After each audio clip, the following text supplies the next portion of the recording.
would you tackle this question? When you use BIDMAS, the first thing you need to do is determine the number inside the brackets. Let's tackle the right hand bracket first then.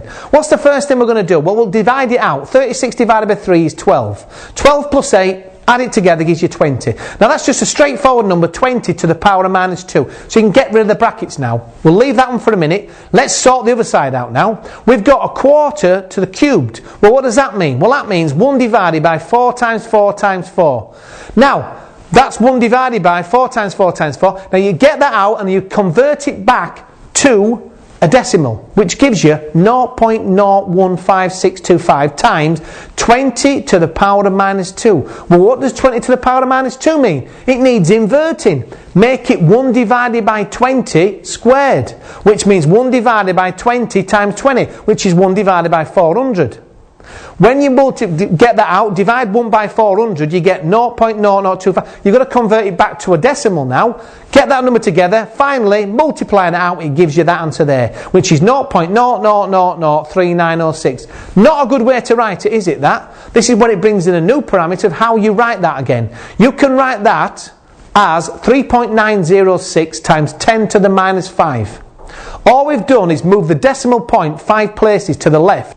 Right, express this in the same way. Can you see on there now? Look at that number. What's that? No, 3. Dreadful. What you do is you write that 3.43 times 10 to the minus 10. Do you see? We've moved the point 10 times. Moved it 10 times, so it's a better way of rewriting it. And that's to the minus 10. Exercise 10. Express this in the same way. Do you see here? 3569. No. Again, very high number.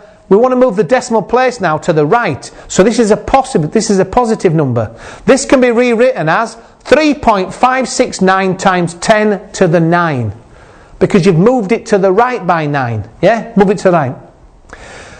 What happens if you've got two numbers both expressed like this? How do you determine the answer? Well, the golden rule is that if you're multiplying the two numbers, you add the indices. And if you're dividing the two numbers, you subtract the indices. So you can carry out the division or the multiplication of the numbers, but the power of the indices, if the number is multiplied, you add it, and if it's divided by, you take away the indices. Let's do an example.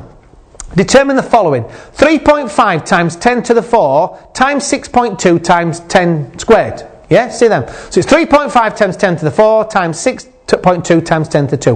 Well, all you do is you multiply the 3.5 times the 6.2 as if it's a normal multiplication, and you add the indices together.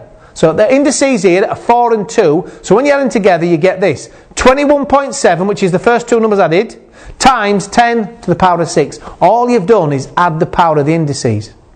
Let's do another example. Determine the following. 4.2 times 10 to the minus 4 times 5.3 times 10 to the 3.